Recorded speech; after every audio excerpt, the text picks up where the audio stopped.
Hi everybody, do you hear me?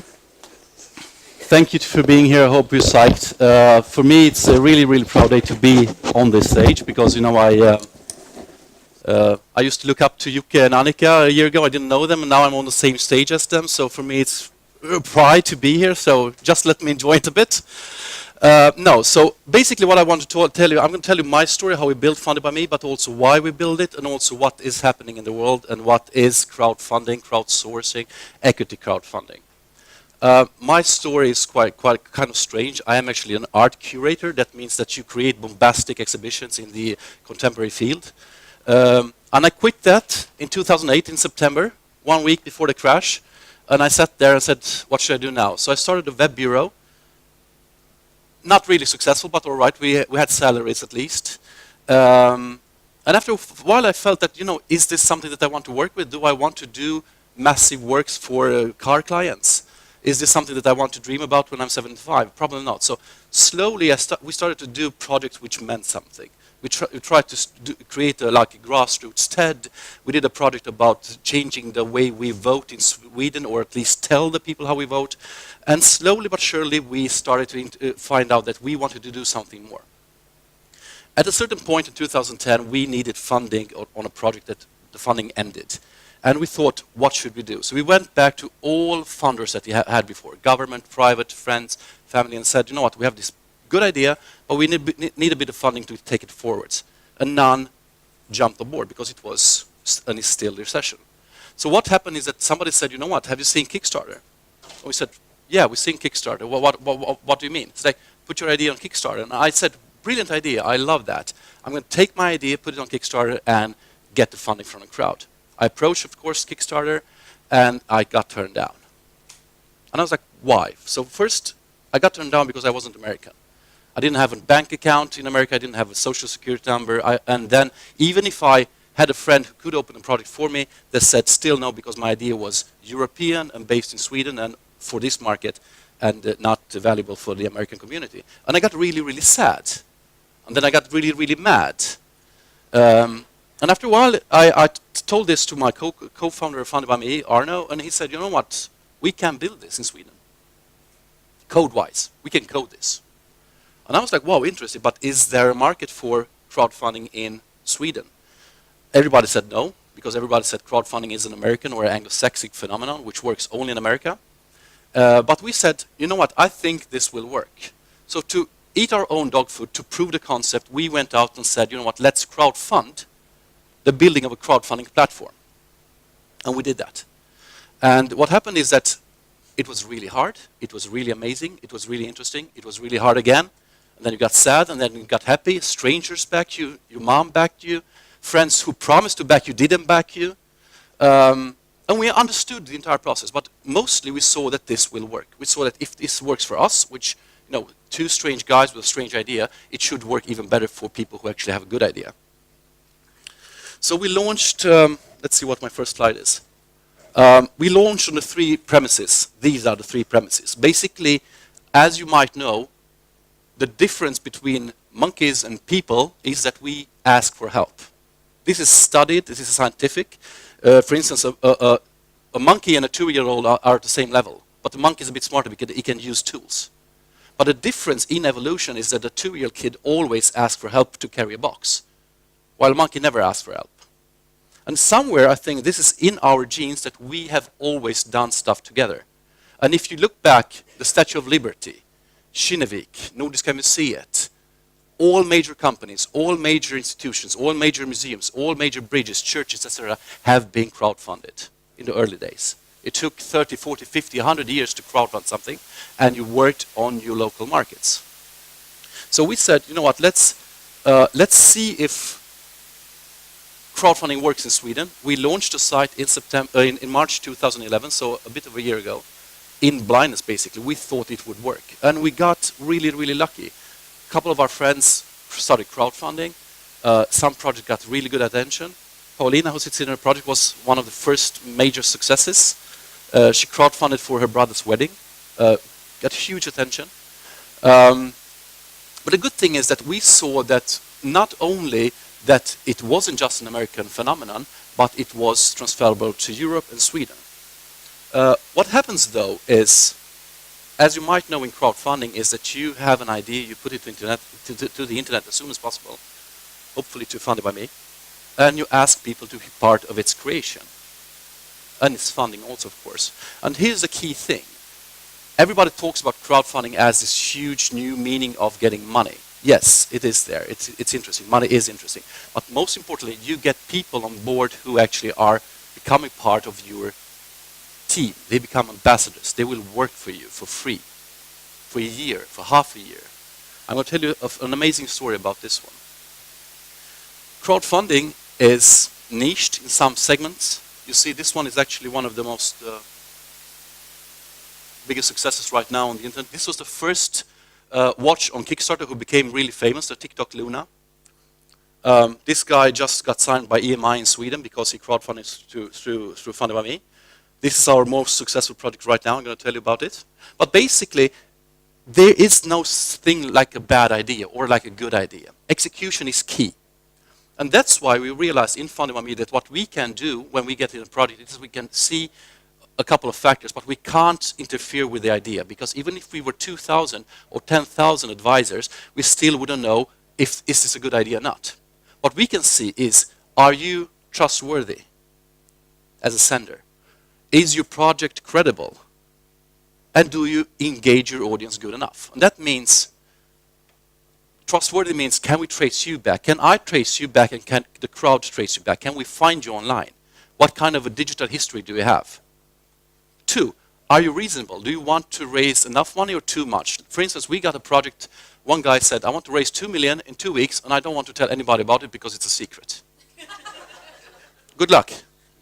And you know, the same thing applies for a VC. If you go to a VC and say, I want 2 million from your pockets, and I don't want you to tell why, once again, good luck. But if you tell the story good, if you package it perfectly, and you said, here is my idea, here is where I want you to join me, then you have a good story. And of course, the rewards. Every giver, every VC, even your mom and dad, if they give you money, they're going to think, what's in it for me? Your mom and dad might back you because they love you. A VC wants an interest back. A crowdfunding crowd wants something also in return. So the best projects are the ones who give the most creative and the most generous reward back. This might be everything from a t-shirt to a hug to equity. As I told you, when we crowdfunded, we started with 100 crowns. And for that we said, you're going to get a t-shirt. And we went all the way up to 50,000 for 5% stake in our company. Nobody bought 5% at that point. But I owe a lot of people a lot of hugs, I can tell you that. So what I'm talking about a lot, and what is happening in the world right now, is that crowdfunding is working because there's been a paradigm shift in the world. And the paradigm shift is happening because social media has changed our world.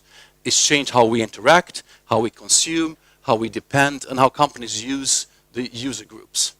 5 years ago, we didn't know how to use Facebook. We had, I don't know, MySpace maybe, or Alta Vista.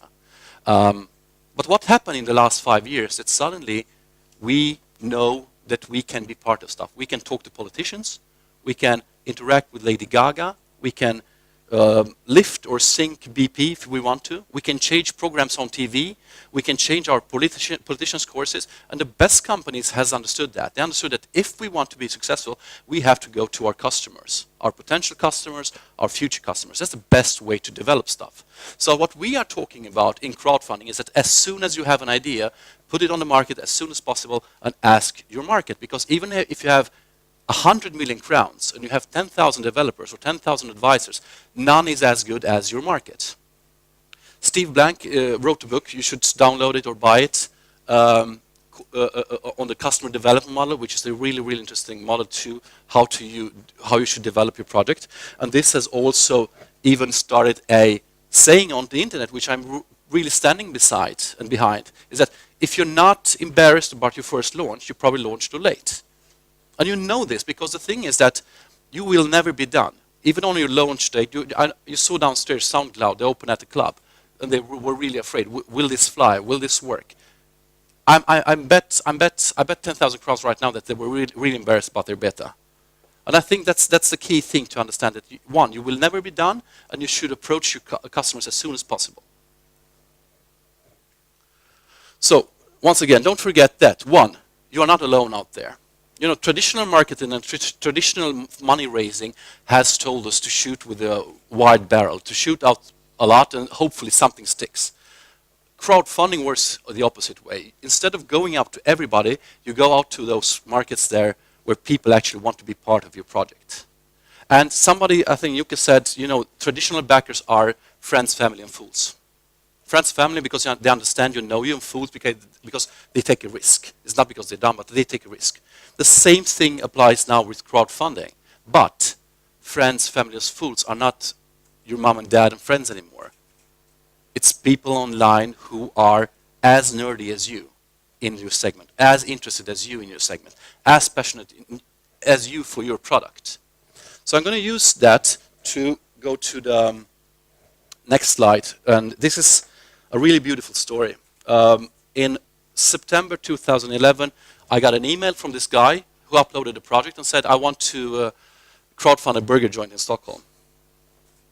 And up to that point, we didn't really take a decision of what FundedByMe should be. Should it work for arts, film, entrepreneurs, or whatever? And I actually told him that I'm not really sure your idea will fly, but... And we started coaching him back and forwards, making it real. We started talking, and then we put it online. And the story about this guy, that this is Jon Widengren, he's a hamburger fanatic. He's a consultant at Ernst & Young, but he loves burgers. And he loves burgers so much that he starts a blog writing about burgers. And everybody says, oh, why don't we have better burgers in Sweden? You know, Swedes are really, really Americanized. We love everything in the American culture, but we still have bad burgers. Or we have really expensive, overproduced burgers at the high-end restaurants. And Jon said we don't really have, you know, the middle niche. And, you know, burgers, it's, you know, everybody knows about them. It's not a new product. But what he said is like, I want to reinvent a burger, and I want to open a joint in Stockholm. So he went to America in 30 days, tasted 60 of the best burgers in really, really bad joints, and said, I want to apply this in Sweden. Of course, he did the entire alumni, bank loan, asking friends and family for money, but everybody was, of course, skeptical. At a certain point, he said, you know what, I need to go to my crowd. And his crowd was hamburger nerds, hamburger fanatics, passionate people about hamburgers. He said, you know what, I will ask my crowd to join. And as you see, this is what he raised. That's not a lot of money. That's nothing when you want to open a hamburger restaurant. He needs $500,000, $1 million to open a place. But you know what happened? 185 people joined him. 185 people became his ambassadors. They worked 182 days for this project for him for free. I am working right now for him for free. And this project became viral. People started tweeting, I just bought a really expensive burger at a place that doesn't exist. And the burger doesn't exist either. People started talking about this. They started to criticize him. Do we really need a new burger joint? Do we really blah, blah, blah, blah, blah, blah? A lot of people started discussing this. And what happened with Jon is not that he got this money, because money in this case wasn't relevant. As you see, he actually only wanted 30,000. But he wanted to ask the crowd for help. 6 minutes, all right. So he asked the crowd for help, and the crowd says, wow, we love it. So with that, he can go to the bank. The bank gives him a loan because he has probably a proven concept. He can dare to sign a 2-year lease on a restaurant because he needs a place. He dares to employ people. And you know, of course, he was shit scared at the opening. But you know what happened since March 1? People stand in line to get into the restaurant. They stand in line in the restaurant to get a table. And while you sit, you don't go from there. I have been a vegetarian for 16 years. And I already ate 4 times there. And you know, he's been in Metro. He's interviewed all the time, and not because he raised 36,000, but because he did a thing where he said, I want to go to my market. I want to go to those people who want to be part of my project. And that's why we are here, and that's why Internet Fonden is also here, because we tend to go to the government. We tend to go to VCs. We tend to go to those people who we used to go to, and we forget the real market. We forget the people who actually want to be part of our projects. And that's the key thing you should take from this. Not that you can raise money, but that you can build a company in a different way. We can build a company with 185 ambassadors, which will bring a friend to your opening, which will tell your story, which will give you feedback, which will work for free for you. This is Jon, really, really happy on his opening, of course. This is how the hamburger looks like. It's really, really authentic. It's not, how we used to see burgers. But the good thing is that, yesterday he just got this huge recession article in DN, in a Metro, which said suddenly we fill the void. In a huge hamburger market, we finally have the perfect burger joint in Stockholm. And you can't buy that exposure for money. Or you can, but it's going to cost you a lot. This is how in the newspaper. And then this. Once again, I just want to pound this in because this is really key. In America, you have Kickstarter. They raise millions of dollars in every project. Almost. Everybody thinks that. On Kickstarter last year, they had 16,000 projects. 3 became famous. Half of them created successful campaigns and half failed. Half didn't raise the total amount. And this is the key thing. The thing is that when you do a crowdfunding campaign, even if you don't get the 100%, and now gladly with internet funding you can get that, you still win a lot. You get feedback, you grow, you get exposure, you get a name. So don't forget, the money raised is just a positive side effect. And then also, a lot of people are, hesitant. I just got a tweet 5 minutes before I went in, and somebody said, oh, I had these great ideas, and what should I do with them? And a lot of people are waiting for this sign all the time. And if you go back to my previous slide when I told you, if you're not embarrassed by your first launch, you probably launched too late. This is the same thing. Launch today, launch with the crowd, ask them, do a minimal thing which takes you forwards. 2 more slides and then I'm done. This is, everybody talks about the success stories. Everybody knows SoundCloud, Spotify, Angry Birds. You know Angry Birds? They made like 50, 60 games before they did the success of Angry Birds. And also they invested, I think, 70,000 euros in Angry Birds on a chance. So it's not an overnight success. It's a lot of hard work. It's a lot of legwork. It's a lot of knowing your crowds. And I'm going to finish with my last slide. And if you have questions, just ask me. Success stories are all about growing, going back, listening to your audience, adapting, changing, and then maybe you become a success. Everybody thinks it's like this. But it's actually like this. And I think everybody in this audience knows that. Thank you.